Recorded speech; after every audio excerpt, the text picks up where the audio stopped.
Awesome. So it looks like we are live. What's up, Action Tribe? AJ here, host and founder of My Seven Chakras, my7chakras.com, the show where we help you calm your mind, relax your nervous system, and experience the joy of being alive. In today's episode, we talk about some really amazing topics, including shamanism, breathwork, the importance of music and sound, our soul's journey, and how you can heal your life. So, if you're excited about this episode and you'd like to support our efforts, then make sure that you hit the subscribe button, especially if you're on your iPhone or if you're on Spotify, hit the follow button because that does something to the algorithm that allows more people to come across this very important and profound episode that we're going to get into. Right. So make sure you hit subscribe.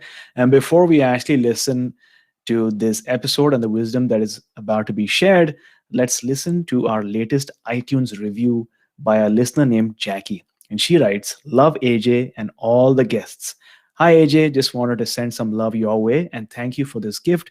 I've been listening for the past few years and admit I usually skip the breathwork episodes. This morning, my circumstances aligned such that I skipped my regular morning meditation and landed upon a recent episode with breathwork meditation. I tried it and felt great and relaxed now and will definitely do more. Thank you, AJ. Much love to you and all your listeners."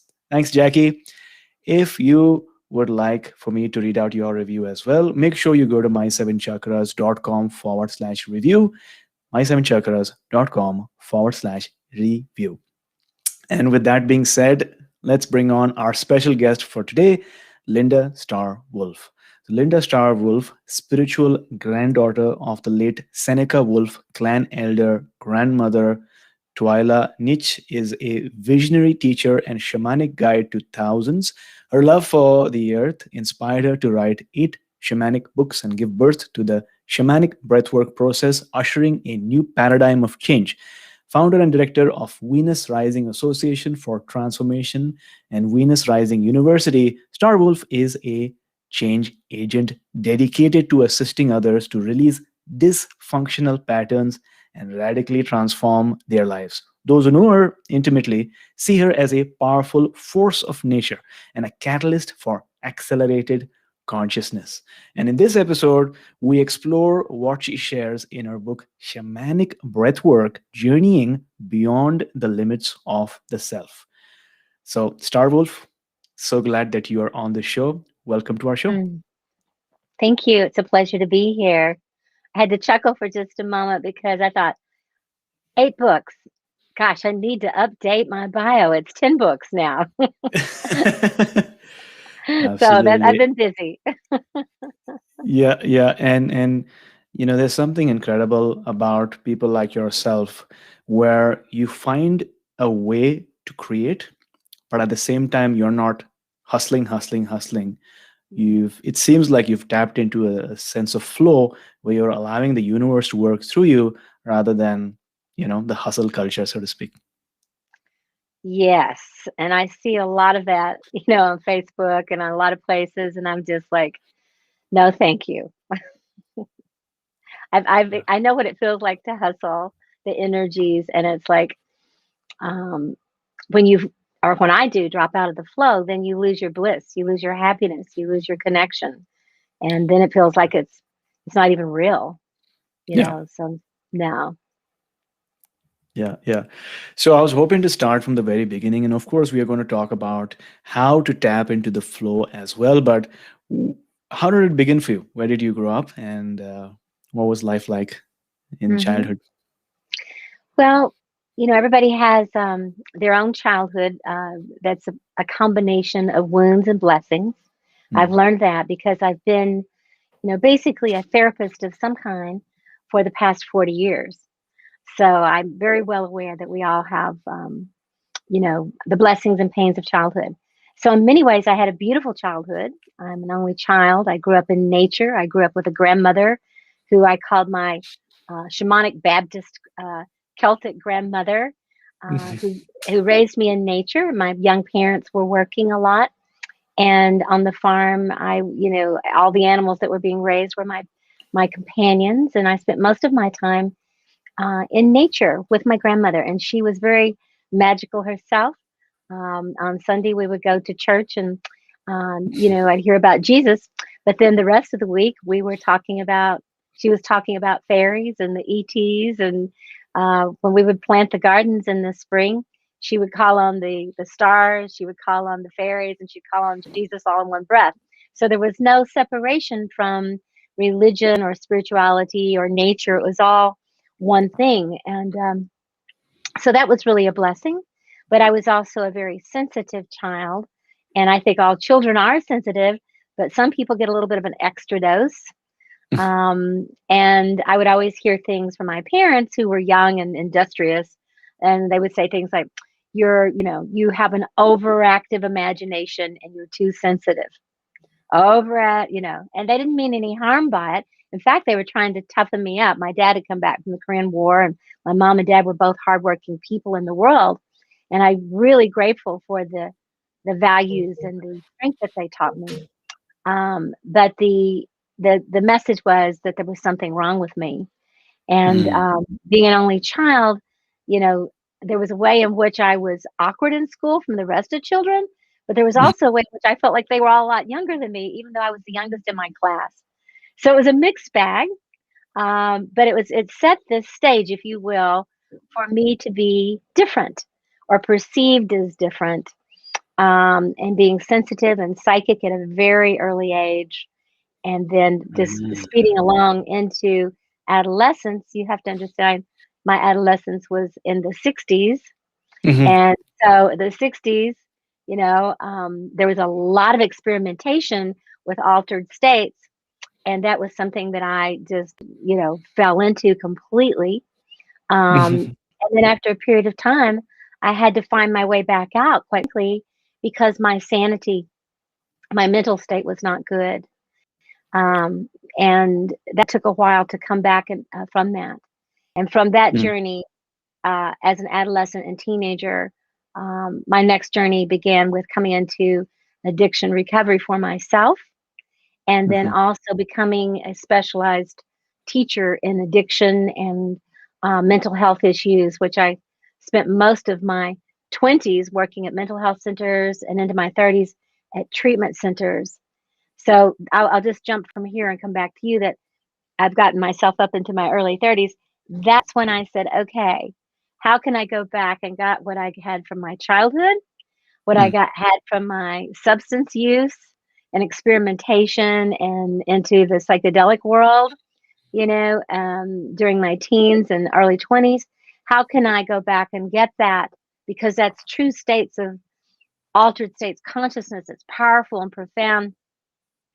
But how can I bring that into a form that's also grounded and that's not risky in the sense of mental health or physical health and that sort of thing? And then, of course, after discovering that for myself, wow, how do I share this with the rest of the world? Mhm.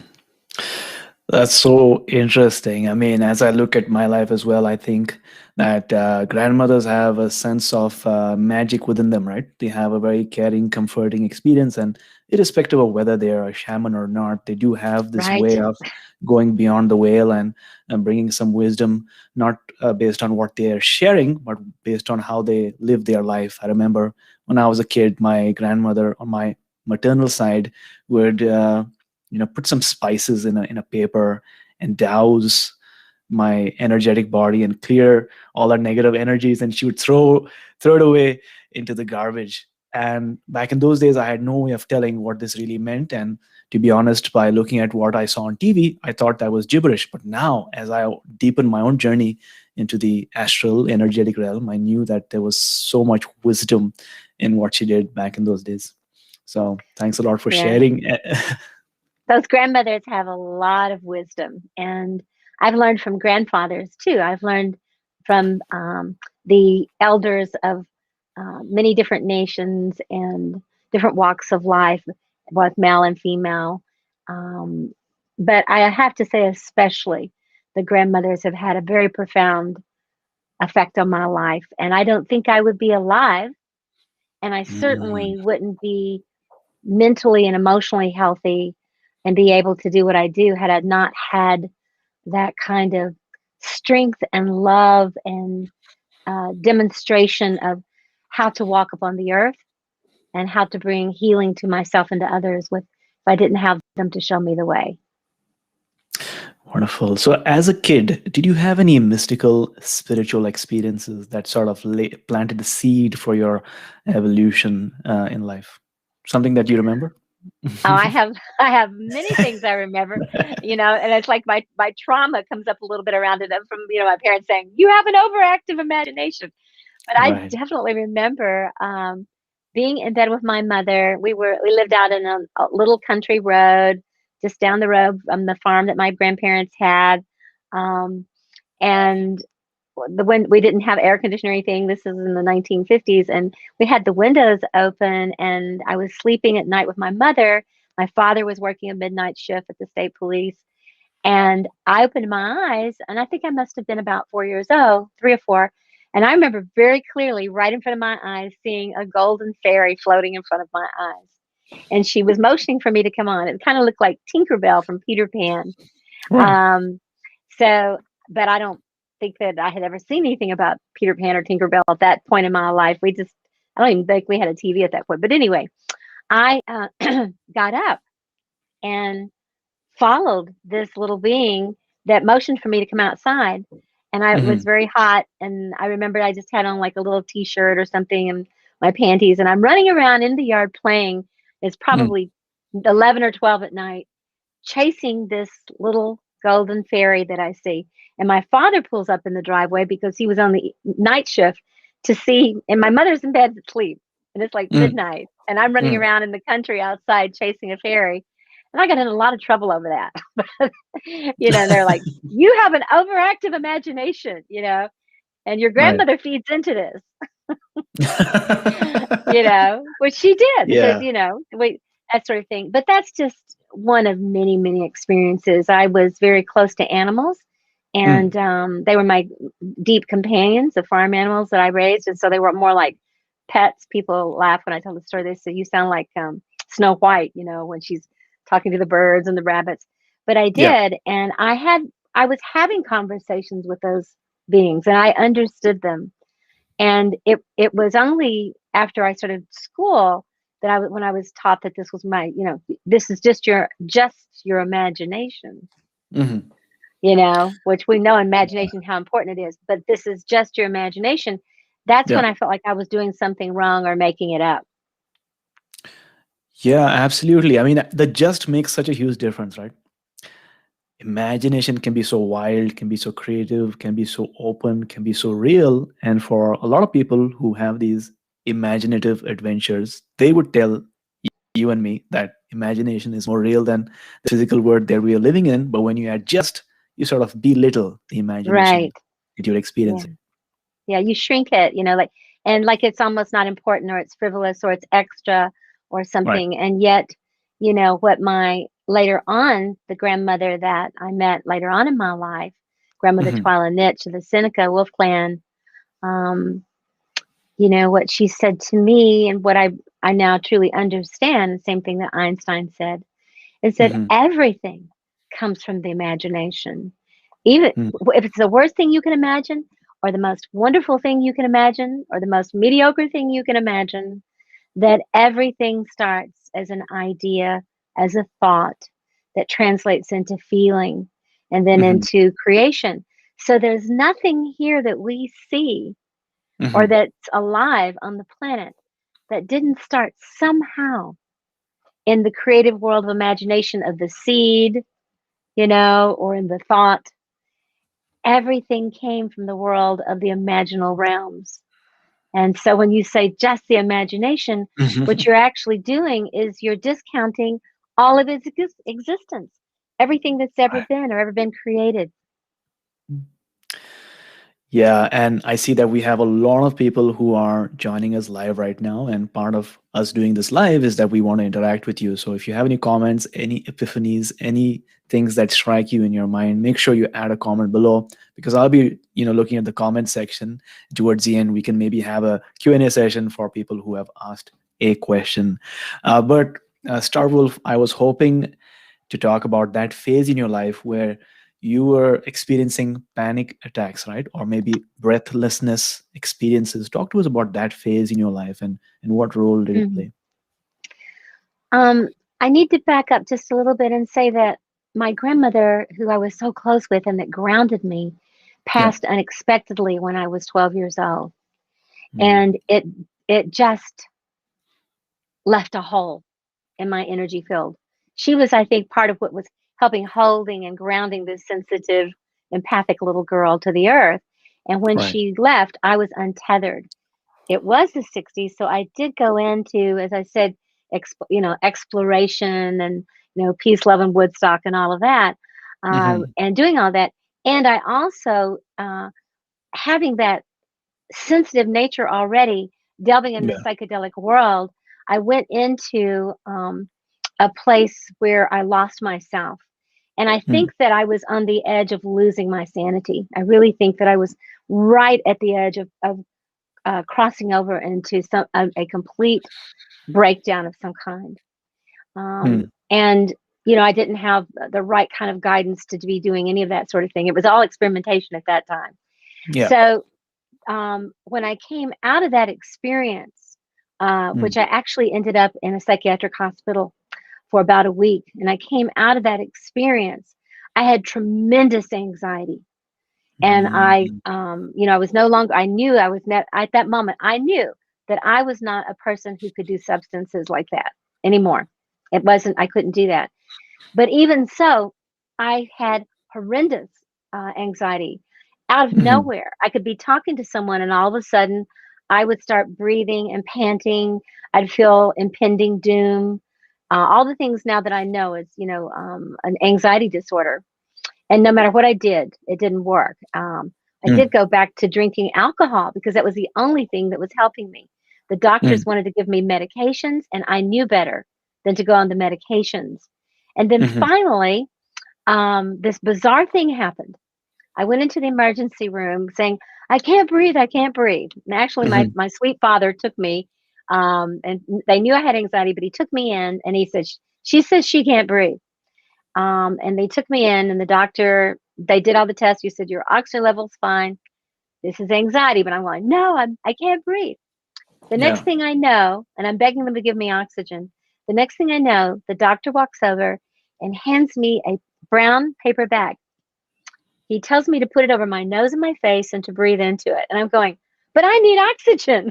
I, Mm. and I do this, and I thought, they always say, like, well, just put a bag over her head. That's like, Yeah. I put this bag on my face with my father standing there, and I'm breathing into this bag. And within 5 minutes, my anxiety's gone, and I felt completely normal. For Right. the first time, I realized that there was the way I was breathing Mm. was creating my anxiety, was creating my depression, was creating my sense of what reality was. Mm. And that was when I began to search. I started searching. I started reading things by Paramahansa Yogananda, The Science of Breath. I started researching meditation, started doing transcendental meditation. Mhm. And then later on after that, yoga was just beginning to come into the country, and suddenly we were hearing about yoga. So I started practicing yoga breathing. Anything that I didn't have a teacher, I just had to read about things and books and diagrams and figure it out. So that was all in my 20s. It wasn't until I was in my 30s that I found breath work, and Mhm. that changed everything. Interesting. I mean, what comes to my mind is sometimes we have people in our lives that are not there for a long time, but they're there for a short period of time when they can provide us that perspective shift. Just like the person giving you that brown bag to breathe through, that really shifts your life. In my case, when I was a kid, I had a lot of wheezing, a lot of breathing problems, and I would have a panic attack that would start, out of nowhere. And when you're in that state, it's very hard to explain in words, but you feel as if, right, your life is quickly passing by, and anything might happen. But I still remember there was this doctor who sort of sat me down and emphasized the importance of breathing slowly and breathing calmly, and just that assurance sometimes can make all the difference, right? We know that we are not alone on this journey, but for some reason, or for some um, something out in the world, or the universe has sent a messenger, so to speak, to provide you that message at that point of time, which in your case was, breathing through that paper bag. And I believe that, and I don't know the doctor's name in the emergency room, but thank God, he was Mm. there. Yeah. But I think what was happening was that the grief and the pain and the anxiety of my grandmother's sudden death Mm. and my young parents not knowing quite how to handle me and my complete leap into hippiedom, which kind of blew them out of the water in the little small town in Western Kentucky. Yeah. All the things in my life, I think that I was holding at bay through using the substances in some way and going off and out of body. Hmm. But I got so far out of body, I think that I literally almost left permanently, either, Mm. psychologically or physically or both. And so when I came back in, there was nobody home. When I Mm. came back in, I was outside of myself and it was these feelings of unreality. And Hmm. so the learning to breathe differently um, brought me back home and taught me that I needed to be grounded. And I understood that my spiritual path was going to have to be different than what I thought. Instead of up and out, it was down and in. And that's Hmm. what led me onto the shamanic path because Right. it really was the breath and nature that healed me. Absolutely. And also in your book, you write that at a certain point, you found yourself in an AA meeting, right? So, what did the 12 steps do for you at that point in your life? Well, they definitely saved my life. I have to tell you, I'm embarrassed now because those years ago when I walked in, I sat down in the meeting and people were identifying and sharing their stories. And I had been kind Hmm. of, had some people say to me that I felt I should go. And I thought, well, I'll just go check it out, and I, it's not really me, but I'll just go check it out with those people. And Yeah. I sat down because, I hadn't had all the losses that people you hear, have. I wasn't in the alley. I wasn't stealing money. In fact, I worked at the mental health center and was a Yeah. counselor. Right. So I thought, I'm just here, learning about it, Hmm. and people go around the room and they say that they're an alcoholic, and people say hello to them. And it got around to me, and I was the last person. And I said, hello, this is my name, and I'm almost an alcoholic. And they Mm. busted out laughing. The whole room. I was mortified. And then the woman had a really good sense of humor who was chairing the meeting, and she said, "Well, honey, I've heard everything, but I've never heard anybody be almost an alcoholic." She said, "That's kind of like being almost pregnant." Right. Right. And I thought, what? So it took me a while to really hear and understand what people were saying, and Hmm. understanding that addiction is very different than the way it's presented. Of course, it's the people, absolutely, in the streets, in the gutters, down and out, penniless, lost everything. But there's Hmm. and which can happen to any of us if Yeah. we stay in. It could happen to me. It could happen to anyone who has a problem. But there's also many people who are still working every day, raising their family, working in the field of mental health, Hmm. um, who are becoming addicted to substances, perhaps because of their anxiety Yeah. or their depression or Yeah. whatever it might be, and they don't even know it. And that's where I Yeah. was at the ripe old age of 29 years old. Yeah. Um, and that's when I just say I share with you. I did that March 21st. I will be substance free for 39 years. So Wow. yeah, That's so that's amazing. yeah. Yeah, I mean, a couple of things from this. Firstly, we all assume that we are not addicted, at least some of us. But I had this realization, this epiphany a couple of days back that all of us are addicted to something or the other. Some of us are addicted to sugar, some to sex, some to, substances, because deep down we crave that um, unconditional love, maybe, or that altered states of consciousness. Maybe we are using the wrong way to get there, but that is Uh-huh. doing something for us innately. And the second thing that came to my mind was I have the good fortune of running a men's group that we do on Zoom. And it's really fascinating what the simple process of sitting in a circle and sharing and expressing maybe the stories and that thoughts or that emotions that you're going through, especially as a man, and what it does in a group environment. You might not be doing breath work, but it's still an incredibly healing experience just to be in a circle, be in a group that supports you and will not share it with the wider world, right? Yeah, so back up a little bit where you said about everybody having addictions. People don't like to hear that sometimes. Yeah. It's an affront to their ego, and Yeah. the shadow doesn't want to know, that Mm. it has addictions, because knowing that you have an addiction usually implies that you're out of control, Right. whether you know it or not, and it also implies that you need to stop doing what you're doing. And Mm. so to think about not doing what you're doing brings Yep. up panic and anxiety for what you are doing it for. And so Yeah. it's chasing your tail and that sort of thing. So there was a book written many, many years ago. I used to pass it out to all my clients who would come in, and it was called Right. "When Society Becomes an Addict" by Ann Mm. Wilson Schaef.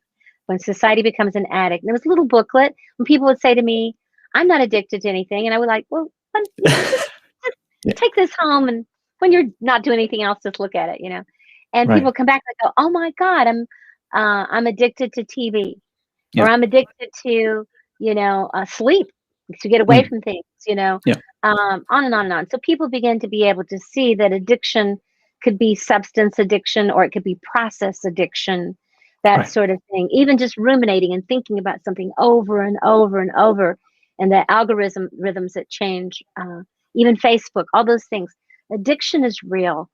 And Yeah. the more we are disconnected from a spiritual connection and Mm. disconnected from meaningful relationships, like what you're talking about, being in a circle with people where Yeah. there's authentic sharing and where people genuinely care about one another, the addiction is prevalent.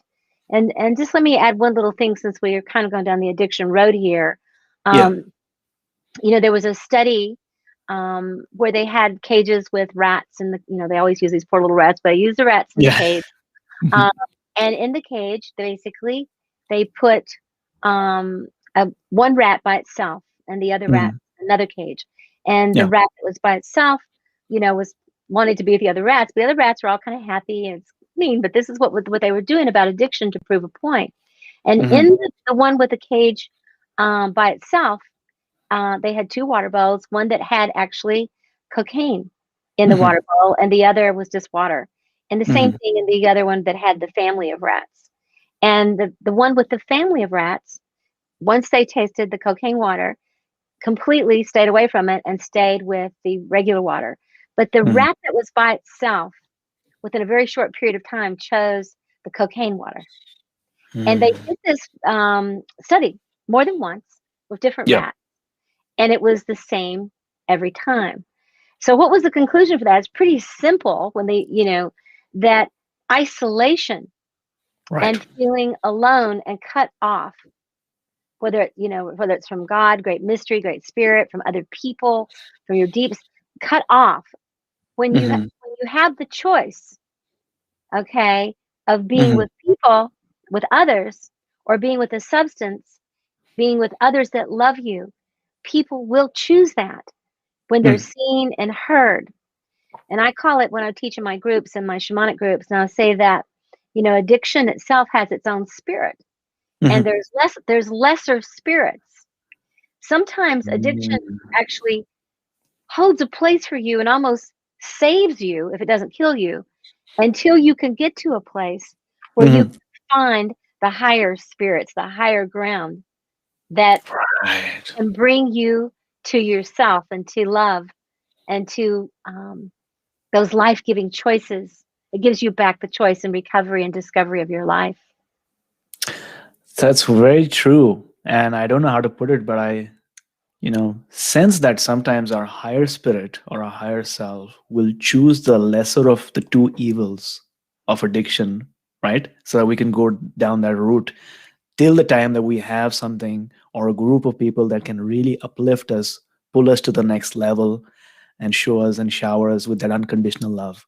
So I really Yeah. appreciate you sharing that experiment. And unfortunately, they do these experiments with rats, and hopefully things will change in the future. But it is definitely, it's definitely a learning that we thrive in our groups, in our communities. And if you've not found a group yet, know that there is a group, a spiritual tribe that is waiting to support you. Linda, in your book, you write this amazing phrase. It says, "I can't, higher power can. I'll surrender to higher power." So talk to us about the importance and power of surrendering to that higher power, because sometimes in our life, and a lot of times it happens when we're in our mid age, maybe 25, maybe 35, 45, but whatever age it happens, we feel really stuck. We feel really overwhelmed by our place in life. So talk to us about the importance of surrender at this juncture in our life. Mhm. I have to comment on what you said about sometimes there's a part of us that will take us down a path until we can get to where we need to get to. Yeah. That is such a wisdom teaching, and a lot of people don't understand that. It's like, why don't you just choose the right things, and there, and just make those right choices. Everybody has a choice. But I have to say to you personally, having that experience and working truthfully for, I mean, thousands of people I've worked with over the years. I Hmm. tell people, though, sometimes they'll be shameful and saying, I'm addicted to alcohol, I'm addicted to pornography, I'm addicted to this, and I'll help them to get to what is the feeling they're trying to get to. Hmm. And when they talk about the feeling, there's nothing wrong with where they're trying to get to. Right. And I bring that and I said, your addiction, since it didn't kill you, may have saved your life. Yep. It may have held a place marker for you until Mm. you could find recovery, until you could find shamanism, until you could find meditation, until you could find a healthier diet, until whatever it could be for you. It probably, because my addictions saved me from the Mm. void I was feeling from my grandmother's death, that Mhm. I think I might have become truly, truly suicidal in a world that didn't get me. If I Mhm. didn't have something to hold Right. that place for me until I could find that way. So I found my higher power. And Mhm. let me back up to say, I was always an extremely spiritual child. Mhm. Even when I was using substances and, in the 60s and 70s, I was a very spiritual person. I Mhm. was, Ram Dass, all of that, I was very spiritual. My psychedelic trips were very spiritual, but I Right. wasn't grounded and I wasn't very human. I was a spiritual being supposed to be Mhm. having a human experience, Yeah. but I wasn't. I was trying to leave because it was so painful. I didn't know how to be here. And so I Right. was settling for the addictions of the lesser gods until I could find the way. And so I was already going to Unity Church. I was already beginning to read about Course in Miracles and became a Course in Miracles Mm. teacher. I was already doing all those things when I hit bottom. Mm. I was already doing those things. For anybody out there who's like very spiritual, but you feel secretly that you've got something, I'd had that going on. And I was 29 years old, going through my first Saturn return. And I end up once again drinking too much at night at home, Mm. ashamed, um, just hitting a bottom. And I found my higher power in the bathroom, Mm. on my knees, and just saying, if you will help me, whatever you are, if Mm. you will help me to stop drinking, if you'll help me to not kill myself, basically, and take away Mm. this compulsion, this obsessive compulsion that every day I say, I'm not going to do this, and then I do it. If you will remove that from me, Mm. whatever you are, I promise the rest of my life is yours. Mhm. Now, prior to that, every day I would say I wasn't going to drink. I didn't drink all day. I did my housework. I worked all day. Nobody knew. And then at night, I would be drinking to the point of intoxication. Mhm. From that prayer to Mhm. today, I've never used again any mind altering substances except occasionally some sugar, some Yeah. caffeine occasionally, and love and breath Mm. and music. Yeah. I mean, it's so hard to, use words, but there's definitely something out there that responds to us once we, from a true heart, really yearn and seek and ask for signs or nudges or symbols or people that might come into our life just to pass on that message. And I'm pretty sure people are listening to this episode right now, who are at that phase, and we all find ourselves in such junctures from time to time. But what we're learning is there's incredible amount of power in just surrendering completely to the universe and asking that profound question. So, Star Wolf, you've implied in your writings that there are separate realities that exist on many different levels of consciousness. So, what have you found so far that sort of confirms this or gives us more idea about these different separate realities that we jump in and out of, maybe, or we get a glimpse of different phases of our life? Well, what a huge question. And, it's like, where do I go? I have so many experiences. I Right. think back to the little girl who saw the fairy that no one Mm. else saw, Yeah. all those years ago. I think of even the psychedelic trips I taught, where I'm taught what it's that I took, Yeah. and what I was seeing versus what other people were seeing, of the places that I went, that where I did remember things and there were teachings for me. And then, of course, working with the breath itself, Hmm. and working with the medicine of that, of going into the breathing and going into that natural altered state. I've made 99.9% of my decisions over the past 35 years Hmm. after a breathwork experience. Yeah. And, like I was saying earlier tonight to Nicholas, I was saying, I need to breathe, Yeah. and it'd be funny if somebody doesn't know, well, aren't you breathing? It's like, no, I need to have a breathwork session. I have some decisions I need to make. I'm not clear what they are. And I Yeah. know that if I do this breathing, that I will get the answers from a higher dimension and a higher plane than what I'm trying to resolve it at this moment. And that's the Mhm. important thing, is to go into the altered state, because in the state we're in, okay, Yeah. when we're struggling to find the answer, we're not going to Hmm. find it at that level. We've already looked under every rock. We've already looked under every, we've done everything that we can do. Maybe we've been to counselors. We've done whatever. It's going to take an ego death. It's going to take an ego death. And the shadow doesn't like that, because, and Yeah. neither does, the ego, because it's like, wait a minute, you're talking about killing me. And I'm like, well, not all of you. You're so strong. You're going to survive just at a higher Right. octave. It's like, no, I'm not Mm. going. Yeah. And so, but to be psychologically aware that we have the parts of us, the ego and the shadow, that want to say, the ego wants to keep things status quo, and the Hmm. shadow wants to be able to play behind our backs and just not really ever see it, and blame it on other people and stay a victim. Mm. But Yeah. the biggest part of us, the biggest and best part of us says, come here, honey. Yeah. It's time, you know, it's time for you to just surrender. You know that the answer is not here. And Mm. that's a spiritual practice. The spiritual practice for me of the shamanic path is, whenever death comes knocking at my door, that it finds me at home, Yeah. and it finds me willing to say, okay, this looks like a good day to die. And then to take the time to do what I need to do. So for me, going into an altered state, it might be once a month, it might be once every 6 months. It could be Right. that I'm going through something, and that it's every day for a week, that I allow myself to journey and travel and find the answers. The answers to everything, the antidote to everything exists. Every illness that's on this planet, every illness in every level Hmm. exists, and the antidote, the healing medicine to it. And we're meant to go through these journeys so that our souls grow. We're not really victims. It can feel Right. that way. So Hmm. for me, I have worked with, as I said before, thousands of people. And to say to them, I'm not your healer, Mm. I'm your facilitator. And they're like, but you're shamanic. And I'm like, yes, I am. I know how to heal myself. And what I want to do is to teach you how to heal yourself. Right.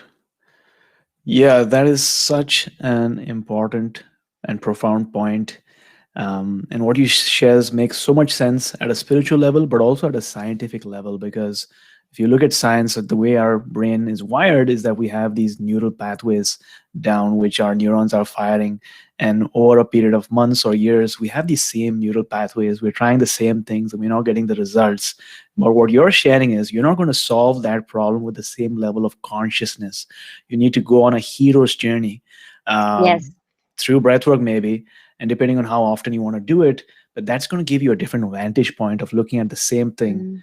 and looking at things really differently. So thanks a lot for bringing that perspective to our light. And continuing on the same point, what I wanted to mention is when we embark on a spiritual journey, when we consciously realize that we want to change our life and we take certain steps towards that direction, maybe it's a meditation or a breathwork journey, maybe some deep journaling about the truths and exploring shadow work. Why does it feel like our life tends to fall apart one by one? I've noticed this theme in many people's lives, including mine, including based on what you've shared. Hmm. So, from your perspective, what is this phase all about where our life seems to be falling down, shattering into pieces, and worse than even before? Well, you say, why does it feel that way? And it's like, well, because it does. It does fall apart. You, you can I like to use the example. I mean, it's kind of cliche now, but I've been using this example for Mm, years of the caterpillar. The caterpillar is yeah. happy. It's eating the bush, and it's a caterpillar. It's happy. Yeah. But one day, it's just not happy anymore doing what it's doing, and it climbs up the tree, and it literally falls apart. It cracks itself open and creates a cocoon. It goes internal, and it goes Mm, internal to literally activate its imaginal self, mm, or the God within, however you want to look at it, great spirit, but to activate its ability to regenerate itself and to rebirth itself. So the little caterpillar has to go through an ego death. And mm. as it's doing that, it literally sends out secretions that dissolves itself. I mean, imagine acid eating away at your being. And that's how it feels Wow. sometimes. We feel that like, oh my God, I was going over here to this meditation class thinking that I was going to find peace and love. And, now my wife wants to leave me and my kids are a wreck and, my dog won't listen and, I'm eating too much sugar and, whatever. And it's like, what's happening? But when Mm, we decide to do something, and this is true, none of us really decide to do something until everything starts to stop yeah. working. Right. It would be nice to say, "Oh, yes, I signed up for that because it sounded like a good idea." What we're doing is like, "What the heck is gonna help me?" Yeah. Even if I don't know what kind of help I want. So, Mm, that's a signal to your ego that, "Oh, brother, things are going to start falling apart," and it mm, gets nervous and it resists and all kinds of things, and it calls on its friend, the shadow, to start acting out even more. mhm. Right? But really and truly, they really are in what we would say in the Western Kentucky where I'm from, they're really in cahoots with one another and with spirit. Because Right. spirit said, "That's good. Go ahead, make it really rough so it doesn't work, 'cause that makes my job easier." So eventually that little caterpillar dissolves. And when it's dissolving, there's got to be some part of it saying, "I don't know if this was a good idea," Mm, you know? But eventually it starts to mm. reform and then transform. And when Right. it comes out of the cocoon, it doesn't look a whole lot like it did. It has some of the qualities. You Yeah. can kind of see the caterpillar body in the butterfly. Mhm. But imagine that it doesn't even know yet that it knows how to fly, you Right. know? And it's drying its wings and it's sitting there and things look different and it can feel different and it's completely confused. There's no touchstone about things because it's a new world. It Mm, knows that it's not the same as it was. This breeze right. comes and it lifts off and it's flying and there's an exhilaration and there's a beauty. And it takes a while to grow into that and to feel your new self and to Mm, say, oh, not only can I fly, which is an amazing thing, but I can, we get high, we feel good, we feel happy, but mm. also I've learned something and I can teach others. And just think about even what the butterfly does. It feeds, and as it feeds, it transmits pollen and it creates beauty everywhere it goes. And Right. if a butterfly goes over here, everybody goes, "Look, there's a butterfly." It brings magic to the world. So I love the Yeah. example of that it has to go through an ego death. It has to dissolve. It has to come out shaken and wet and then find a way to take flight, and then to share that with others, to share that beauty and to what we've learned with others. And it's a magical, imaginal journey. Um, but of course, everything that doesn't want us to change because it's afraid, not bad, just Hmm. afraid, is going to resist and Right. build up the energy, Hmm. build up the birth pain, until that old saying that eventually the pain of staying the same is worse than the pain of moving forward. Right. Yeah, I think that's a great lesson, to share. And for people who are listening to this episode right now, inherent in your life condition is the ability to heal as well. And so sometimes you need to trust the process of shedding, and know that there's a metamorphosis that's awaiting your journey. But also, like every healer's journey, you're not satisfied with just healing yourself. Like you've Right. alluded to, the butterfly wants to help others, they want to support others because they know how nourishing this experience feels like. And once you know that you're addicted to your own self, to your own self-love, you want to shed it Yeah. because you're like, don't get addicted to that, get addicted to this, because Right. this is your own love that there's an abundant supply of. Yeah. And and until people are willing to get off of the linear path, of Mm, trying to just look good, you know, mm, because there's going to be a period of time when you're undergoing the shamanic process, yeah, that you're not going to look good. You're not going to have good hair. yeah, You're not going to have a great attitude. yeah, You can fake it. It's okay if you got to work, go to work and fake it. That's okay. And if you got to yeah, take care of your kids or your dog, you need to do that. yeah, But you also hopefully are reaching out to others who can midwife or mid-husband your process, and be there with you. We're not meant to do it alone. In the Christian tradition, it says, "Where two or more are gathered, there will you find me," and that's the Holy Spirit. right, And so, and then grandmother Twyla, she would say that if you were meant to do it alone, the Creator would have only made one of us. mm, We need each other, and it's okay. I'm not talking mm, about being needy and addictive and codependent, but it's okay to need other people. right, It's funny in that, now people are saying being sovereign all the time. And I get mm, that. I get yeah, that. I get it. But there was a song during the 60s that said, "People who need people are the luckiest people in the world." mm, And there was a beautiful song, "People who need people are the luckiest people in the world." And I think that's what we're really seeing is to know that we didn't really come here unless we were maybe unless our lifetime is designated yogi on top of the mountain, meditate for peace for the world in a blissful state. That's yeah, one in a billion people that are called to do that.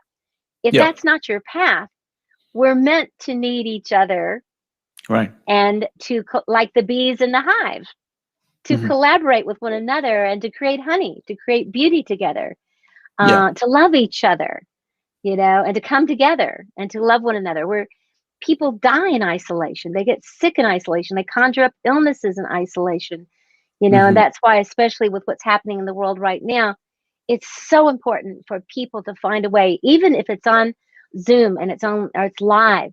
We've been doing tons and tons of live stuff for people, almost every week, because people are in isolation, and hmm, that is not healthy.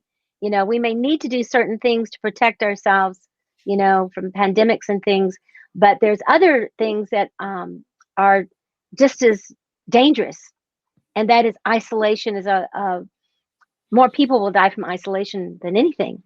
Broken yeah, hearts and addictions by going into isolations. And there was something you said that triggered something I wanted to say. I think it's just basically that give yourself permission to have a mm, bad hair day. Give yourself a permission mm, not to be on top of your game, yeah, and running your story, or especially for people out there who are facilitators of mental health, or who mm, are who are meditators, or who are teachers, spiritual teachers especially. Be yeah, authentic. Be yeah, authentic with your people. You know, yeah, I I've been working with people for years and years, and there was a time when I tried to show a certain face, and I don't do that anymore. If, I come in and I don't overburden people with my problems, but I do come in and say, I have some things going on too, but I feel that I could be here with you today. And at the end Yeah. of our time, I'll share with you some of the things that's going on with me. And people have Mhm. said to me, wow, that's refreshing. Thank you so much, because I've been trying to live up to some game. So it's time to get off the linear path, my friends, and time to get onto a spiral path that Mhm. constantly invites us to change when change comes, when it's time and it knocks on our door, to humbly surrender and to call upon our higher power and to surrender and say, may my will be connected to the will of the great mystery, or to whatever it is that you want to connect to. May my will be connected to that. May I trust Mhm. that there's something way smarter than me Yeah. as a human being, that can support me and make my journey easier if I want it to be. Yeah, I think that's a lot of things to really reflect on. I mean, you're sharing so many things. I mean, it's interesting. It's fascinating that you speak about hair because I just shaved my hair 2 days back. Just 2 days back, and And maybe I received a message. did that have a spiritual meaning for you? Yeah, it is because I found myself so attached to my hair. And, Mhm. in my own spiritual journey of realizing that I'm not my thoughts, I'm not my emotions, I'm not this physical body, I felt that there was this sense of wanting to go back to how things were. And to admit it, I was experiencing a little bit of hair fall as well. But I came across some other men who were of the opinion that, you are not your hair. And by experiencing, cutting off or shaving off your hair, it will hopefully open up something new for you. And what I got from it was amazing, because when I shed my hair off, it was a different experience. But I also noticed within a few days that these beautiful you know hairs was growing from my scalp. I've never had this experience before of going from 0 to 1, because always when you have hair, it's growing but you don't notice the growth. But when going from zero, no hair, to hair, it just remarked the beauty of life, and an aspect of plants and trees that is within you, that the hair is responding to something, and is growing. So that was a interesting spiritual journey. But start with what I wanted to speak of was, from time to time, you've had these visions that you write about, and one of them was meeting Seneca Wolf Clan grandmother Twyla Nitsch, right? So talk to us about that encounter, and what did you receive the first time that you had this vision? I first met Grandmother Twyla in a vision before I met her in person, and I didn't know who she was. And I shared about losing my grandmother. So I was on a journey to find a grandmother either within or without that would guide me. Mm, And one of my dear friends, she was a Cherokee woman, and she was close to my age. And we were exchanging healing sessions with each other. I was sharing some breath work with her, and mm, she was sharing her teachings with me. We were doing sweat lodges and just the two of us, and she was teaching me some beautiful things. And mm, she said, Star, she said, I think that you still have a lot of grief around your grandmother. And I mm. said, duh, yeah, I do. Yeah, I still do. I've worked through it a lot. I get it. And I Yeah. do. And she said, well, you need another grandmother to come in and be here for you, And I, huh. And she said, maybe it'll just be a grandmother that's more of a spirit guide on the other side, or maybe it'll be a grandmother that actually shows up in your life. So she started doing a ritual with me, which she recorded, Yeah. and at the time we had a boom box and we like had two tapes in it, went boink, and she recorded it for me, this journey. And then I Mm, took it home and I was to listen to it every day for about 20 or 30 minutes. And that's what I was doing. That was my spiritual practice. I would get home from working at the treatment center, and I would sit down on the floor and I would listen to this. And sometimes I'd go into a really deep state. So I went yeah. into this deep state of consciousness, and um, I don't know, day 20 or something that I'm listening to this, I went way out, and all of a sudden I felt my head lying in someone's lap. And I realized that I was in an underground kiva in a cave, and Mm, someone was stroking my hair and mm, saying, my gentle wolf, my gentle star wolf. And I realized that they were calling me Star Wolf. And I Mm. just felt this love come over me. And it was the same kind of love that I felt coming from my grandmother when I was a little girl. And I Right. thought it was her, but I looked up and it wasn't. And it was this beautiful, clearly native grandmother with long white hair and beautiful and looking at me with the same eyes as my grandmother as a child. And I went, oh, I finally have discovered the grandmother. And she disappeared. So I came out from the Mm. meditation and so without going into a long story, what I'll say to you is that it took me several years because this is prior to Google, prior to the internet. I didn't have a Mhm. computer, you know, to find her. I was living in Kentucky at the time, and it took me this journey, and it was synchronicity. It was magic and medicine that brought me. Mm. I started, that led me on a trail of breadcrumbs to finally find her and to go to the reservation and find her. And when she saw me, she Mhm. looked at me, she walked out to me, and she walked right to me and she said, hello. And I said, hello. And she said, so what took you so long? And Yeah. I thought, does she know? And so I said, well, you didn't tell me anything about you, your name or anything. You came to me in a vision. And she smiled and she laughed.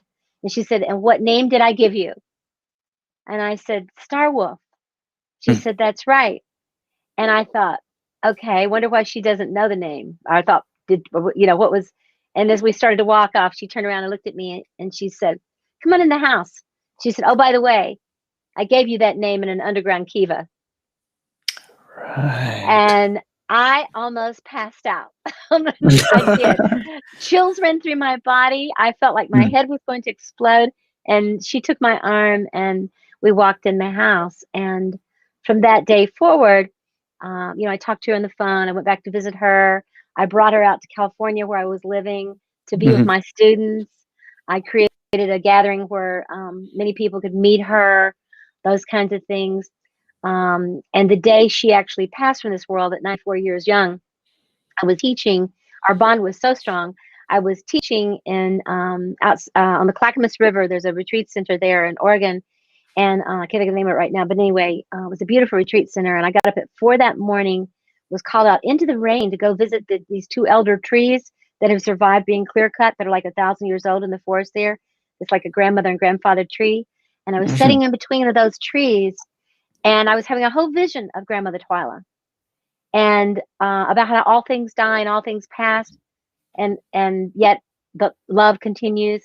I went back to my room, and they had called me to tell me from Florida that while I was out, that she had passed at the Mm. time that I was awakened by her to tell me to go visit the trees, and that she had actually asked for me. So I told them, I Right. said, she found me. She knew where I was. She found me. So, and she's with me. She and my grandmother. What she did, though, one last thing about grandmother Twyla, and that Yeah. is, I found out that she was born in the same year as the grandmother that I had. Mm. She would have been the same age. My grandmother died in her 50s, but they would have been the same age. And they were born 2 days apart in December. They're both Sagittarius. I'm Sagittarius. Mhm. And when I got grandmother Twyla back, I got my Mammy Jones back. She came back through to me too. So now they're both on the other side and they're both very strong and present in my life because I was so devastated when my grandmother passed. I wasn't able to really connect with her. But when I got grandmother Twyla back, I also got my grandmother, my Mammy Jones back. And they're with me. And I call on them and you better believe that they help me. Right. That's such an interesting, really interesting story that you shared right there. Action Tribe listeners who are listening, if you can, please share this live stream right now because the goal is to get more people to come across this important and profound information. So, Star Wolf, when you finally met her and she said, what took you so long? Firstly, what was your reaction and how did that shape your worldview of life and your understanding or relationship to magic, because we live in a world where we're taught where everything is normal, right? You apply for a job and you're hoping that your boss gives you a promotion, and then you save up for retirement, you have babies, the same thing. And we're not encouraged to think about magic, and I can't emphasize that enough. We see movies like Doctor Strange, and we see all these things happening, and we feel that that is just figments of our imagination. And once in a while we come across these stories like what is written in the autobiography of a yogi, and the fact that people can levitate and send messages across the astral realm and heal their own bodies. And we've definitely tapped into some part of it.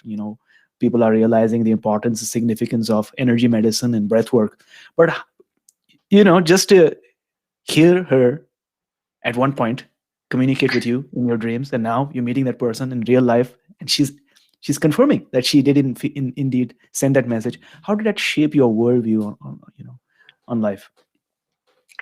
Well, as I said before, as a child, I very much believed in magic. And of course, growing Yeah. up in the 60s and all that whole time, I lived in a magical hippie world, Yeah. And then I got sober and, did, put my nose to the grindstone and that sort of thing, but not too Mm. much because I'm kind of a magical creature, Yeah. and have had many magical experiences.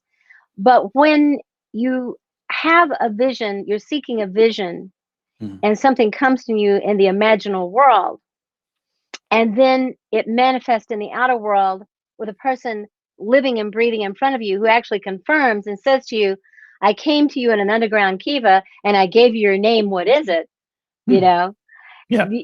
it's so for a moment, it's so dissonant. It reminds me of Carlos Castaneda's work. It's like if you know Carlos Castaneda's work, it's almost like that his teacher hit him in the back the way he would do, or do something completely to scramble his thinking. There's a way in which everything makes sense and nothing makes sense, and you realize in that moment that everything that you've been doing to that moment has been Mm. leading you to this place. And Mm. it's true with everything, I think, but there's these epoch Yeah. moments.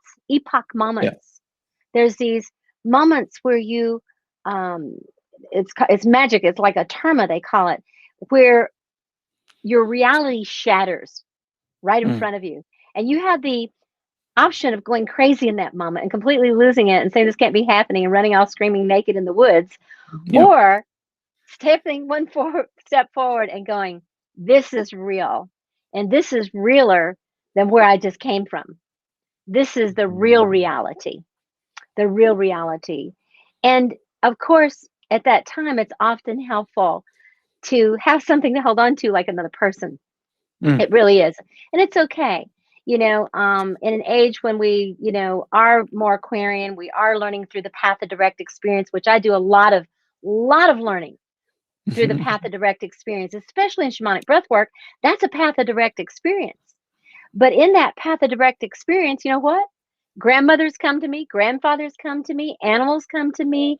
I see things from my past that needs to be healed and released. There's lots of Mm. things that come to me. So I'm really not alone. I'm being Right. worked with in that state with other beings and other things that aren't in necessarily in physical form with me.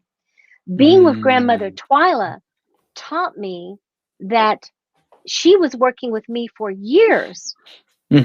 years, and she knew it. She knew Right. about me. She was working with me for years before I knew if she was for real or not in this world. And when that Mm. was confirmed, some sort of it was a conversion for me. Yeah. In that moment, something completely changed for me, and Yeah. I didn't go back through the door of disbelief again. I just didn't. Right.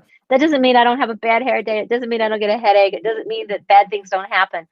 Mm-hmm. But I stopped being afraid, and I stopped doubting myself and magic and life and mystery. And there was no going back to Mm. the person prior to that happening. That's how much radically it Right. changed my life. So I will say this, from that time, Mm-hmm. from that time, my organization, Venus Rising Association for Transformation, which has served thousands of people around the world, was born. Mm-hmm. Shamanic Breathwork itself was trademarked and born. Mm. My whole life I started teaching at institutes around the world. I've traveled, I've done breath work in Peru and in Egypt, which we go again this year, hopefully, in Africa, in Bali, you know, all around the world, um, and all over the United States and Vancouver and everywhere, and trained many, many people to do this work. And prior to that meeting with Grandmother Twyla, I still had one foot in the water and one Mhm. foot on the shore.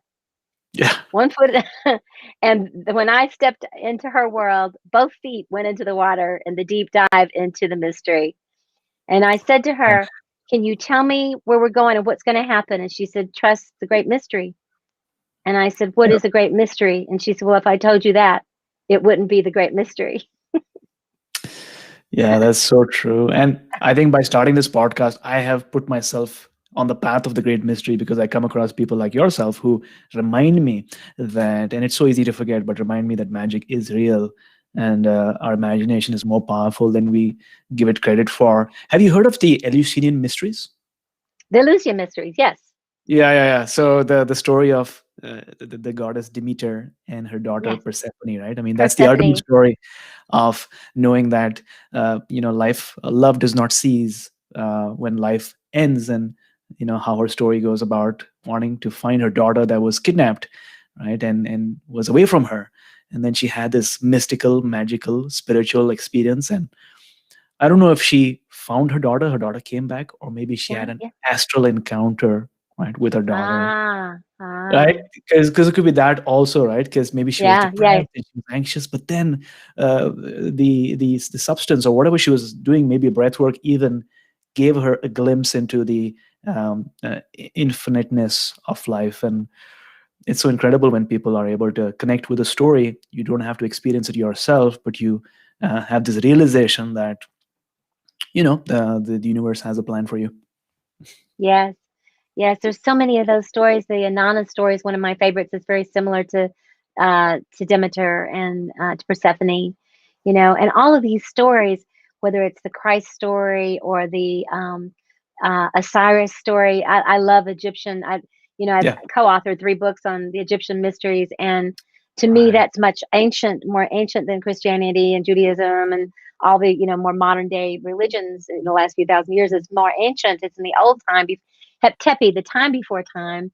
And those mysteries are all the precursors to all of the spiritual paths today. And they're all shamanic paths.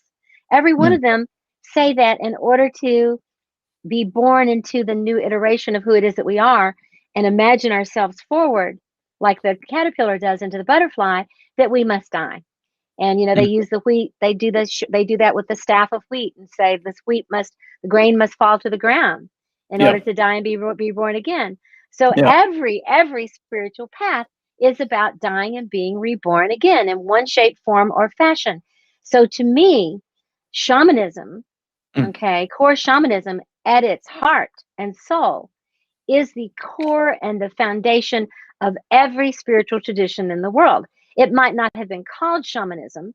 Yeah. Who knows what it was called? It doesn't matter. But the word that understanding, traditionally as we know now, the shaman must die and be reborn into Yeah. a new life, and its own self must die, and Yeah. therefore sees the world in a magical way thereon, Yeah. and works with the elements and with the spirits. And it's Yeah. a grounded thing. It's not just a woo woo thing. It's a very grounded path. That's Yeah. nature. That's natural.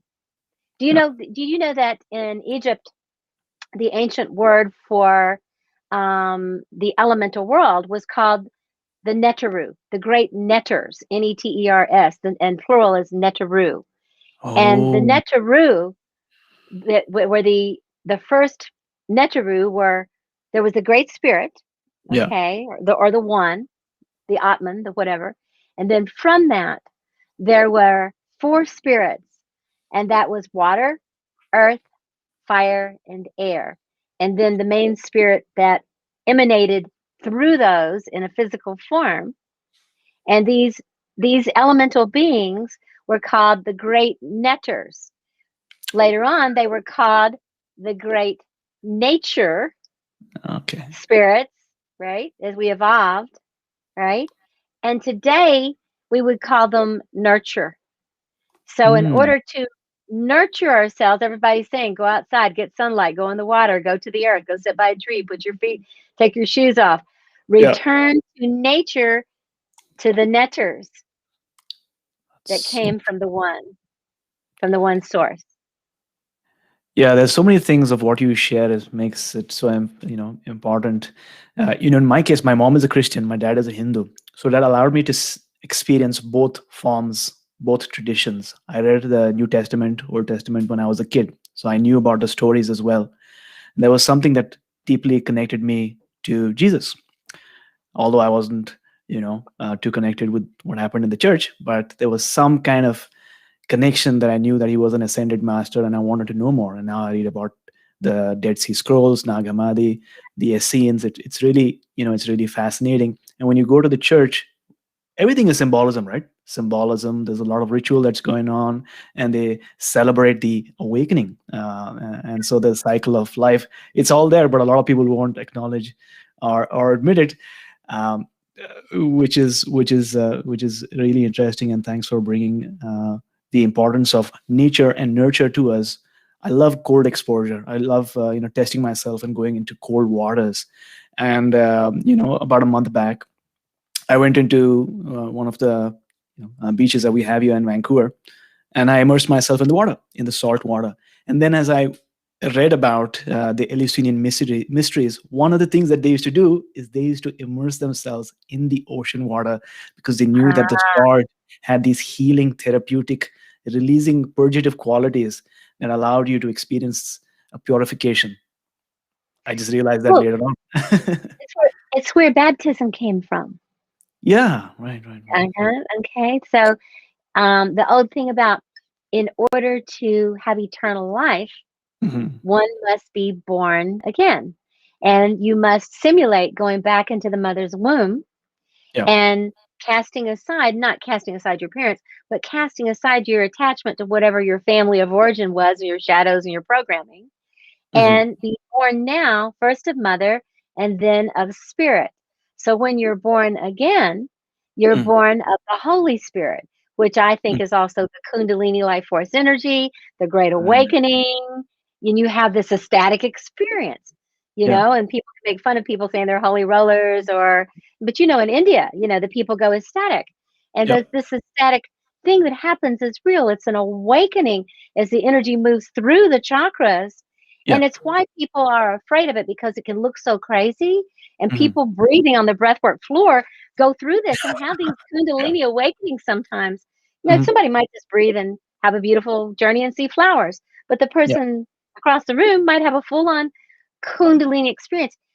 One of the things I've experienced about doing this work is that if we create this safe container for people, is Hmm. that they have the journey they're meant to have. Hmm. Their inner self, their inner guru, their inner shaman, the inner Holy Spirit, the nature spirits, whatever, Elvis, Yeah. whatever, will, it will help you find your path and take you through the healing if you will trust it. And of course, having people around you that are, you've said it, when we do our journeys with people, people come together in a group afterwards. We don't just do breath work with people. That's not, Yeah. we'll do that as an introduction so that people can have an experience to see what it's like.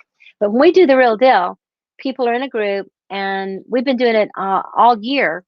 We've been doing these 2 week long trainings, or 2 weeks at a time. It's around 4 hours a night for 2 weeks, taking Yeah. people through a training. And when we Yeah. do that, after people breathe, we put everybody into chat rooms, and every one of them has a facilitator, a trained facilitator. No more than 4 people in that facilitator's group. Mm. So we have that. And so people get to process very deeply what has happened for them to make sense, because people become very vulnerable and open. And we Yeah. want people to go deep, Mm. and this is so important, the work you're doing right now. I have to say this. It's what you're doing. I just want to honor you. Because I get interviewed a lot, and this is a really good interview, because you're really, for me, I can tell you're an evolved person, and that you're evolving, and that you're on the path, your path. And and it comes across with the depth and the sincerity with which the interview is. So Mm. I just wanted to acknowledge that, and you're allowing me to go deeper Yeah. than instead of keeping it, um, for kindergartners. Yeah, You know, exactly. I mean, before I started my podcast, I should do like 45-minute interviews, but I realized that certain topics are so nuanced that you can't, just compress it into a 45-minute interview. You got to go step by step and allow for it to unfold. Just like I'm having a yes. conversation with you in real person, maybe there's an angle that you would like to explore more, and we sense Mm, it through our interaction, and we allow for where the conversation takes us, right? right. But that Yeah. beautiful conversation. Um, One of my dear, dear teachers, Mel said, he's no longer on the planet, but he was a beautiful Jewish man that he just adored me. And he took me under his wing when I was in my 30s and put my feet. I had so many wonderful teachers. I'm so grateful. So I just want to acknowledge him. But he wrote a book called Remarkable Meetings with Remarkable Conversations with Remarkable People.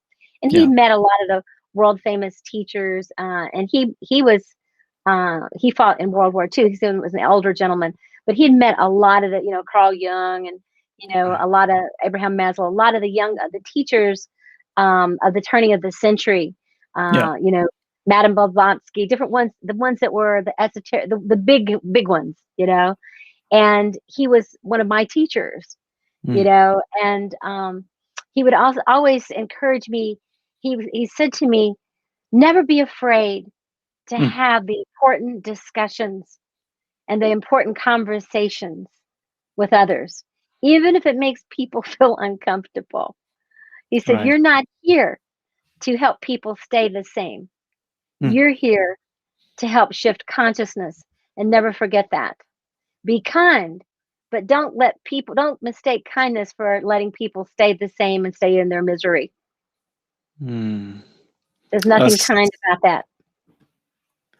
Yeah, that's so profound. And my next question is along the same lines as well. I love that you put that each person needs to have that experience that is meant for them, right? And for some people, it might look like a multi-dimensional psychedelic experience where they're, seeing fairies or seeing colors or noticing geometric patterns or having this really beautiful experience. For some people, it might just be a sense of bliss, and they feel like dancing Mhm. and feel like shaking, and right. And sometimes people judge themselves and say that I did not have that really psychedelic Mm, experience, and they might tell me, and I, like you pointed out, I tell them that we are all meant to have certain experiences, and if we allow for it without any judgment, we will, have those experiences.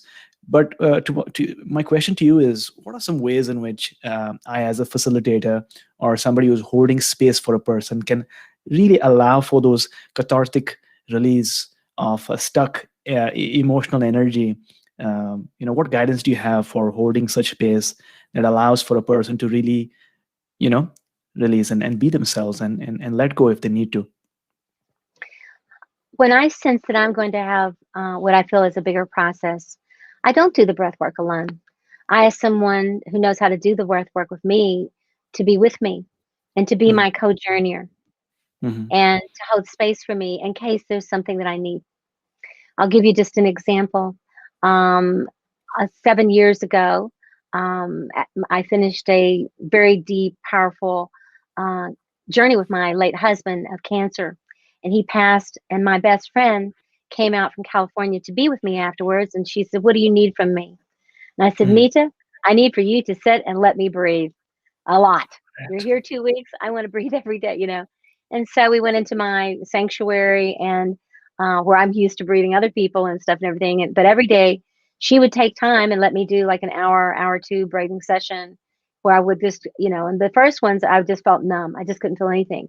And then a little bit later on, the next one, I was like angry and I was beating on pillows and crying, and I was screaming and angry at the universe. And then, I went on a little bit more, and then I actually had more of a experience where Brad actually came to me and he talked to me, and I was mad at him for leaving. And Right. then I had another experience where he came to me and he explained to me what he was doing on the other side and why it was time for him to leave. And it wasn't about cancer at all. That was just a soul's journey for his soul and mind to grow through. But he had other Wow. things to do, and he loved me, but I needed to get on with my life. And because he would be a spirit guide now, but he was no longer my husband. So that really Yeah. ticked me off. So Yeah. that, I mean, Yeah. Yeah. I was comforted, but I was ticked off. I'm like, okay, good for you, but here I am. But anyway, Yeah. on it went, and I was breathing almost every day. And at the end of that, we actually finished writing a book together, my friend Nita and I, called Soul Whispering. And I talk about this whole experience that I went through in the book on the archetypal life. Um, but what I learned through that, by the time I had breathed, like 5 or 6 times, I was in a different place than Mm. the place where I was just beaten down after 2 years of cancer treatments and all that, and and just out of body and feeling like I might even have a heart attack myself, and and all this kind of stuff, and then grieving so badly. It's not that I didn't still have more grief to experience or more feelings, or whatever, but I found myself in a place of deeper understanding. And he Mm. explained to me that he had another job now on the other side, and that he was helping people, including me, from Right. the other side, and that he had a different job, and that I needed to Mm. release from him the jobs that he had here. And I did. And I think that I really sped up the process, not in a way that shortcut anything, but sped up that process to a few months rather than a few years, Right. because I found myself moving from profound grief Right. and uh, not being able to function Mm. to wanting to live and Mm. coming back and going more fully into my work. And from that time to now, in the past almost 7 years, I've done more teaching, more programs, written more books, Mm. and found love again, Mm. and have a deep relationship, with the person that I'm in love with, Mm. and deeper relationships with my children and life, and deeper relationship in some ways with Brad. I feel like that he's sitting there between Mm. my grandmother Twyla and my Mammy Jones and my Vision Wolf dog that I had for 17 years, and that they're all sitting there, and that when I Yeah. get out of line, they get my attention and they guide me. But back to just what you said, you can go through every kind of experience. None of them are wrong, including lying perfectly still the entire time, or crying, or being Mm. angry, or reaching a place of transcendence, or Yeah. rebirthing. Give yourself permission. And if you're new to this work, make sure that you have somebody with you, initially. You can do a little bit of breathing and things. Sure, of course you can.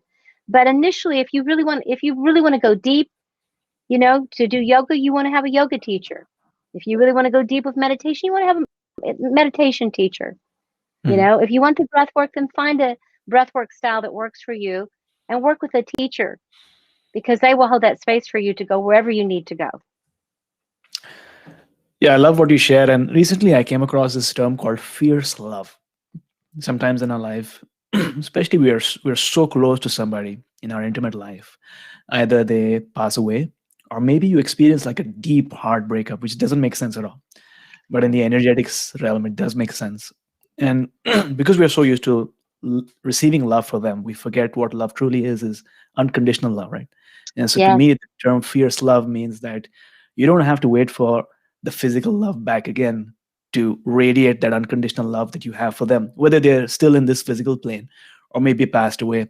Because in doing so, not only will you feel empowered from within, but you'll also be able to continue on your journey, your purpose, your mission, just like you did. And thanks for bringing out that message. uh, you know During your journeys within shamanic breathwork, you often feature some drumming and some beats, right? So what does this drumming do for the process? How does it influence the mind, or maybe the breathwork process? What role does it mm, play? mm. Well, gosh, that's such a big subject, but I'll just say this, that when we teach shamanic breath work, one of the main things we teach, one of the components, one of the classes, Mhm. and we also do advanced class on, is the use of music, the use Mm. of frequency and sound in the healing process. So I've done many, many different forms of breath work. Leonard Orr was a friend of mine, and He came here to my house and we hung out together. And Leonard, he had this beautiful process of rebirthing, and I've done that with him. But it doesn't use music, and it Mm. has its own gifts. But with shamanic breathwork, we use the music, and we use all kinds of music, but it always begins with drumming in the beginning. Yeah. Okay, drumming in the beginning. And here's one of the things. Again, let's go back. Go way, way back to the times when, Neanderthals were running around, whatever, and the caves were there. We know that they had rattles and they had drums. They didn't have Mm. a house, they didn't have a car, but they had spears and they had drums and they had rattles. And they drew pictures with their hands on the walls of hunting or of dancing or of making love, of giving birth to children, their history, those kinds of things. They found ways to paint.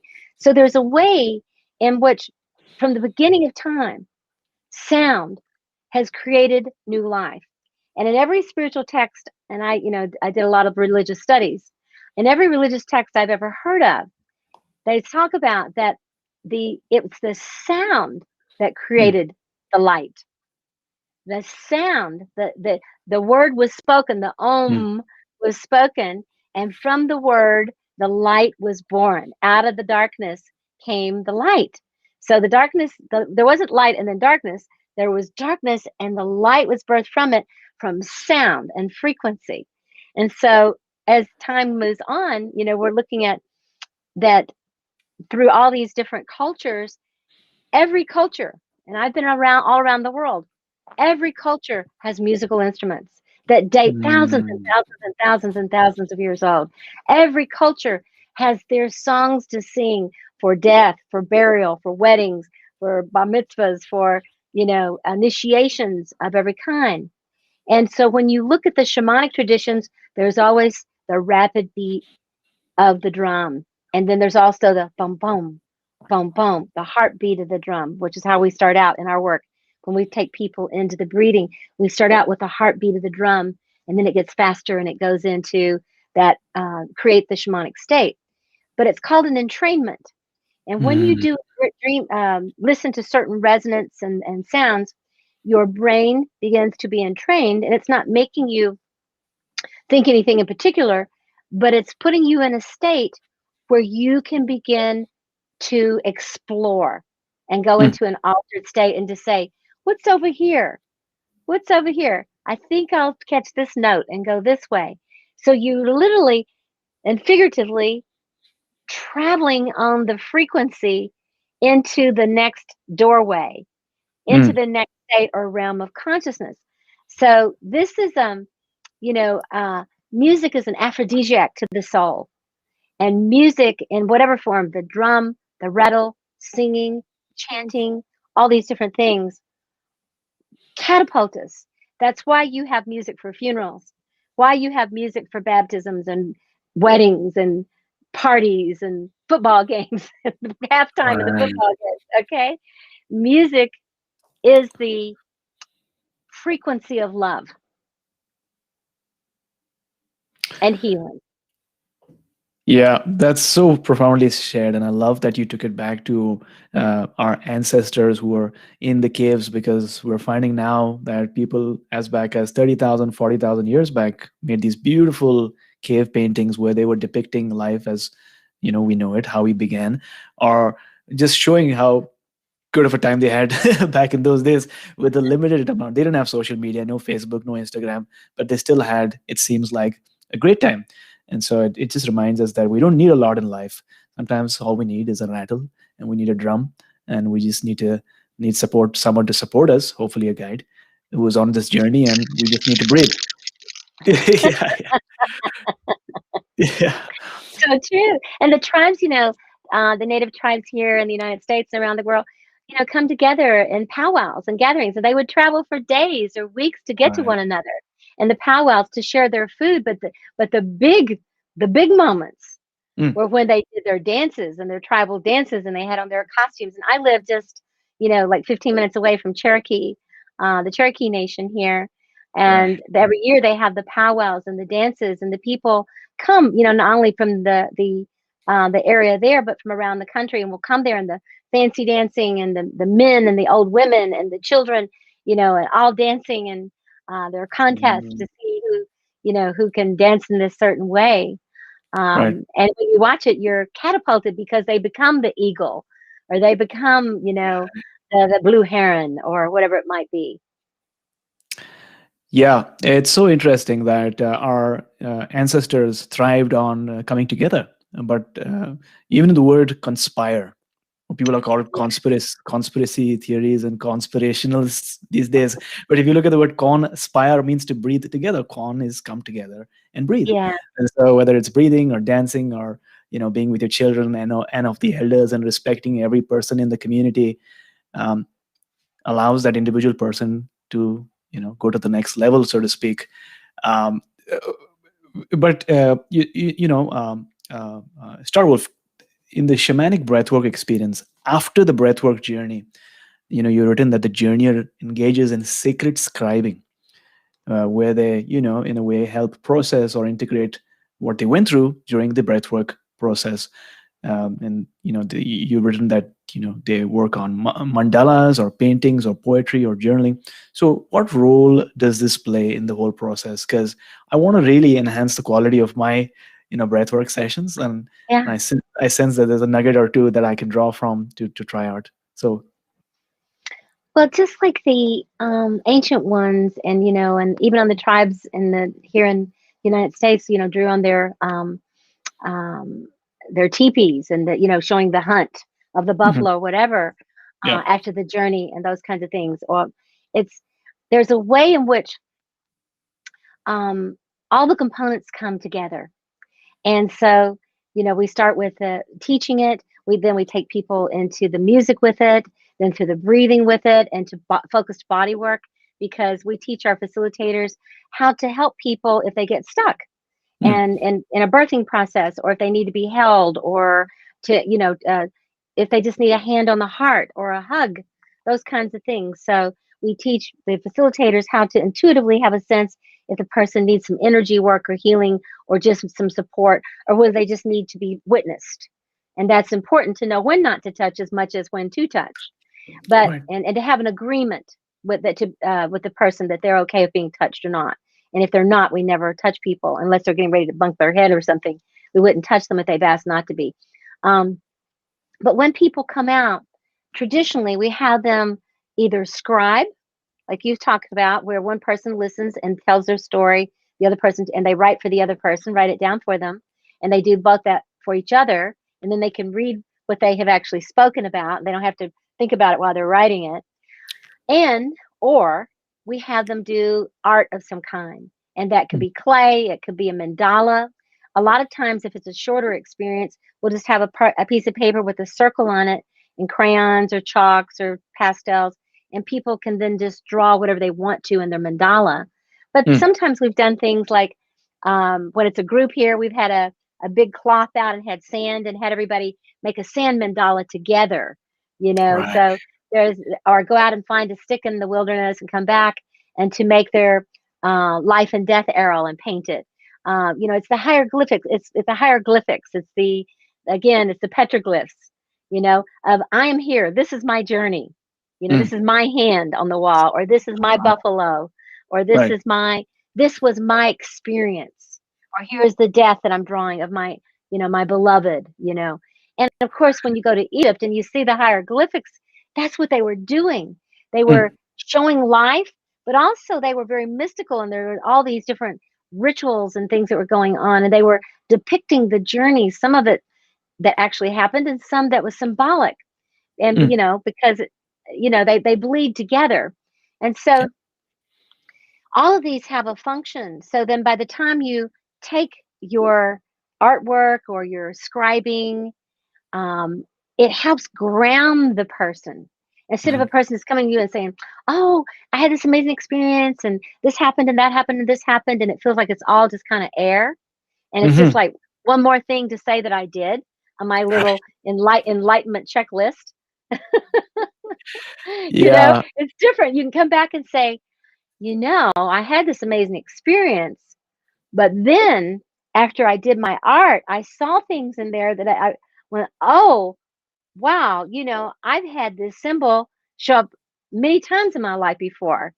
And then when I Mm. went into my process circle and shared it in the group, somebody else in the group had also drawn it, the same strange symbol, or they knew what it was, Mm. or the facilitator said, this reminds me of this, and I knew that was exactly what it was. So the processing and the sharing, and the drawing and the art were really, let me just say this last part, all the Yeah. way from the moment when we come together in a circle and to sit in sacred circle with one another, and then decide to go into a healing journey for ourselves and for the world. We breathe for ourselves so that we can help heal the world. If we're Yeah. a hot mess, there's not much we can do to help the world. If we Yeah. can help heal ourselves, then we're effective at making change in the world. So, like the tribes of old, we come together, we Hmm. sit in the circle, we share where we are, we talk about the journeys we're going to make, we go into the journeys, make ourselves vulnerable, and to surrender to our higher power to go wherever we're supposed to go for our own healing or for the healing of the world, whatever. And then we use the music, the breath, the invocation, the prayers to go in, to take the journey, body work if needed, come Mm. out the other side, make our petroglyphs, come back to the circle, share our collective wisdom together, and support each other to go back out into our lives more of who it is we really are. Yeah, I think you touched on such an important integral part of our human condition, which I did not think about before. But I think deep down we all have this yearning to leave something behind, even if we, pass on. But some small thing, some meaningful thing that others can hopefully remember us with. You know, life is not guaranteed, right? That might Mhm. be our last experience of just doing that breath work and feeling so good and maybe drawing a mandala. And unfortunately, if that happens, maybe our family members will be able to look at that mandala and see the wonderful life that we lived and realize that we are at the Mhm. center of the cyclone, the hurricane, the storm, no matter what it is. But we have this sense of calmness, this centeredness, that no matter that can wither any storm. But that's really really interesting. I love that you shared that. Do you mind if we read something Maud has shared? It's so interesting to hear you talk about this today. After doing one of AJ's breathwork replays, I felt a death of a dense body that had been holding on a smaller, older version of myself. I do practice energy healing, so it was something familiar, but experiencing it as a death was something new. In that space, I felt a great healing light. The channeled messages that flowed through afterwards were wonderful. My chakras felt more alive than ever. Thank you both for these blaze. Thank you both for blazing these trials and sharing stories. That's powerful. And yes, it's sometimes when people haven't had this experience, they can be a little scared because they hear words like death. Mm. Okay. And they're like, wait a minute. I want things to be better and I want to feel enlightened or I want to be happy, but let's don't do this death thing, Mm. and, you know, uh, the masters have said it's really important to die a little bit every day because we are anyway. We're moving every breath closer to death. But along the way, be sure to die daily. Mm. Along the way, before the big death comes, be sure to Mm. die daily to your old self and become the next version. Just as the trees drop their leaves, just as the birds molt their feathers, just as the snakes shed their skin, just as the caterpillar leaves the cocoon, becomes a butterfly. We're not meant to be stagnant beings. And so death becomes a not something to be afraid of, but to respect and to know that yes, it's going to shake things up a little bit. But oh my, it's going to shake up and shake away like a bird that ruffles its feathers and the pin feathers fly out. It's going to get rid of that which is holding you back so that you can't fly. So it's Mm. just a little death. It's just a Yeah. little death. And in that little death, there is rebirth. What a way to end our or come to a close of our wonderful interview that we're having today. Experiencing a little death each and every day allows us to respect the sacredness of death. Memento mori. Everyone's going to die ultimately. The way that I experience my little death every morning is by a cold shower, by coming closer to death, by intermittent fasting. by realizing I don't need to eat all the time, and my body does what is called autophagy, so killing all the cells that I no longer need. And also by holding my breath during my breath work, experiencing some of that good intermittent hypoxia. Um, but I love what you shared there. I think everyone who's listening can really relate and apply into their own lives. Action Tribe, I hope you enjoyed today's session so far. We're learning and discovering that what we see around us isn't all there is. Some say that we are dreaming a dream, and very soon we will become awake. And practices like breathwork allow us to realize what a beautiful dream this is, and perhaps more importantly, what the truth is and what actually matters. And from my experience, what really matters is the unconditional love that resides in each of your hearts. And the more you radiate it, the more you have. Because just as Sandra Ingeman once put, many shamans say that we are dreaming the wrong dream. We live with the illusions that we are separate from nature, separate from the spiritual realms, and victims of our life and environment. These illusions are seeds that grow into plants of fear, anger, hate, despair, darkness. It's time to weed out these plants of illusion from our garden and plant new seeds. Let's dream a dream that embraces love and harmony and connection to all, and most importantly, joy. So think about Mm. that for a minute.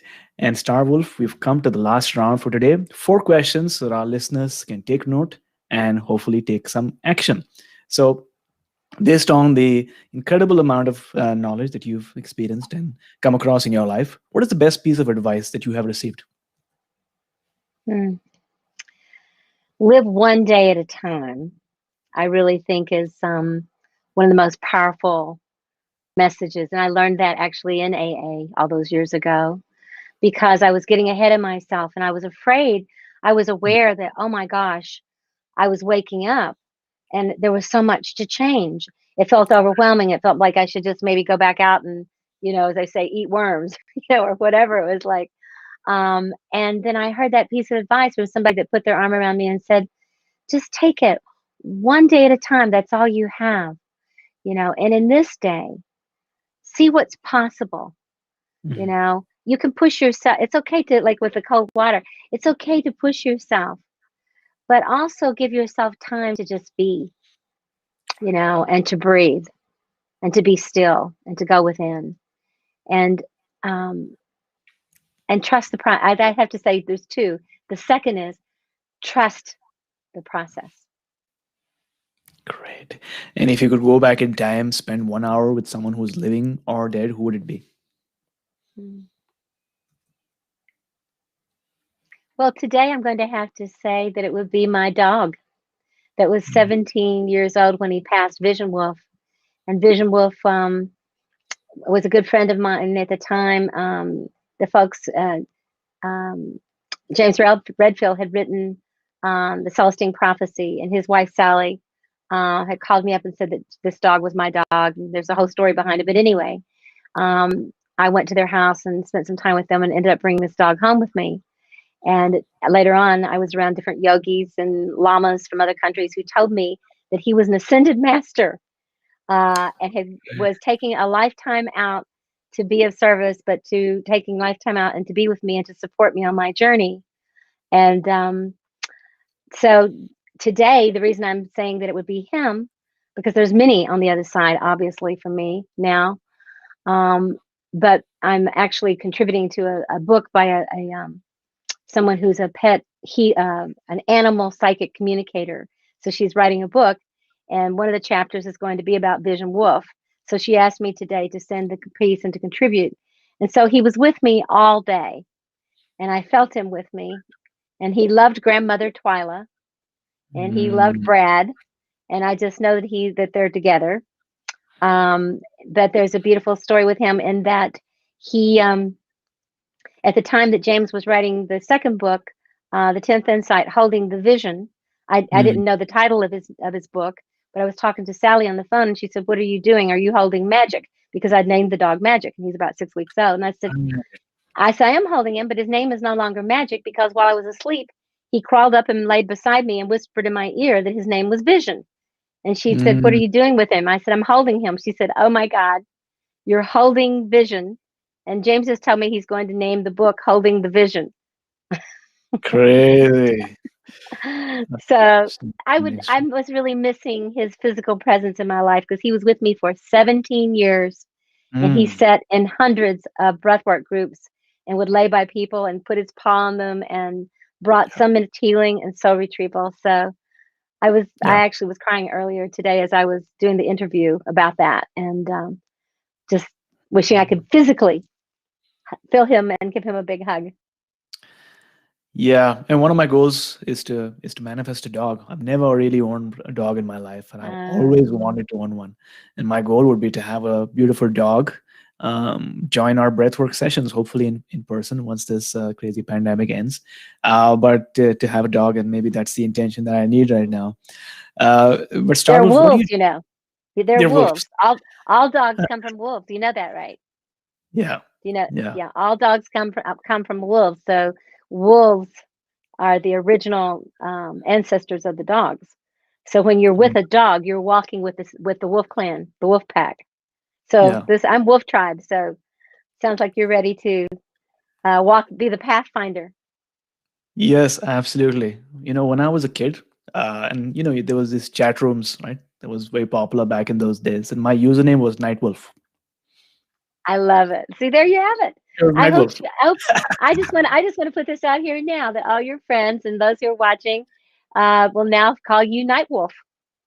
That Nightwolf. this is Yeah, part of who you are, the Night Wolf, the one who I'm the walks in Nightwolf. the shadows, who Clone. brings light into the shadow. There you go. Yeah. Okay, I received my name. Uh, I start with what is one thing you do in the morning or in the evening before you sleep that has improved the quality of your life? Express gratitude to the universe every day, regardless of what's happened. And that's hard sometimes because, you know, life goes on, you know. People die, people come and go. There's so much in the world we see happening, you know, around us.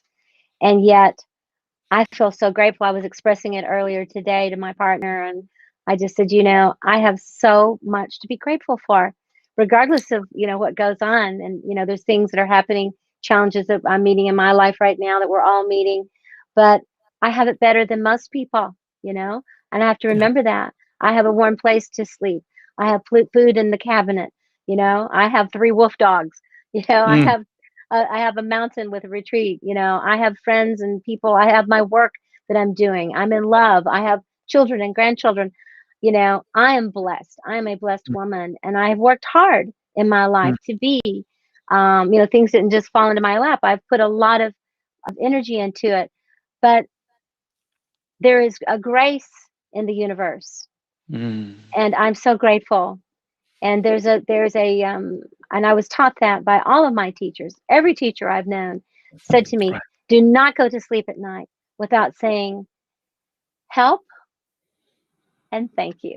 In the morning when you get up, Mhm. help and thank you. And how can somebody grab a hold of your book to learn more?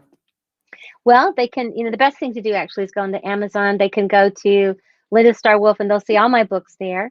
And they'll see Shamanic Breathwork there that gives them a really good, many of the things we've talked about and a lot more, and personal stories and Shamanic 12 steps and 30 Shamanic questions are all in that book. And there's lots of information you can find on our website, which is shamanicbreathwork.org. And we pretty much have quit mailing out books. We just say go to Amazon. You know, maybe we'll get away from that. Somebody said we need to go to AA, Amazon Anonymous. So, you know, so maybe we need to create something else. But Yeah, right now, that's the best way to do that. And yeah, cool. Is your book on Audible as well? um, you know, they're working on that, I believe, right now. So I need to check back with them. They had talked to me before the pandemic about making it because I also wanted to put it in a couple other languages. So I'll have to check with that. And if you know, people say to me, which books would you recommend most out of your books? And I would say the Shamanic Breathwork and Visionary Shamanism. Um, but I am very, very connected to the shamanic mysteries of Egypt. So if you want Mhm. to see the mystery behind the mysteries, to me, the Egyptian mysteries are the most profound of all that I've studied. Wonderful. So we'll definitely have the links up in the show notes. So thanks first of all for giving me this name, for Yes. reacquainting me with Night Wolf, and welcoming me to the Wolf Pack. I've done many of these interviews. I've done over 100, 410 interviews, but it's very rarely that I come across somebody of like you, who I had such a pleasure of interviewing, with your Mhm. grace, your presence, and your kindness, and your ability to connect, right, across space, and make me feel comforted as a host, because that makes a huge difference, and I'm sure the listeners can sense your energy as well. So thanks a lot for sharing, and taking us one step closer to a human revolution. Well, thank you, Night Wolf. And when somebody gives you a name, they're really not giving it to you. What they're really doing is they're calling out the name that you already have. And you even said it yourself. So I am giving you the name, just like Grandmother Twyla gave me mine in a vision, Wow. but at the same time, you had already received it. And who knows, maybe it was me or Grandmother Twyla that whispered it to you all those years ago as your handle, and to be used now in a new way. And I sense that you're one who's willing to look into the shadows to find the light. Well, thanks a lot. Thanks a lot, attendees. We'll just end this stream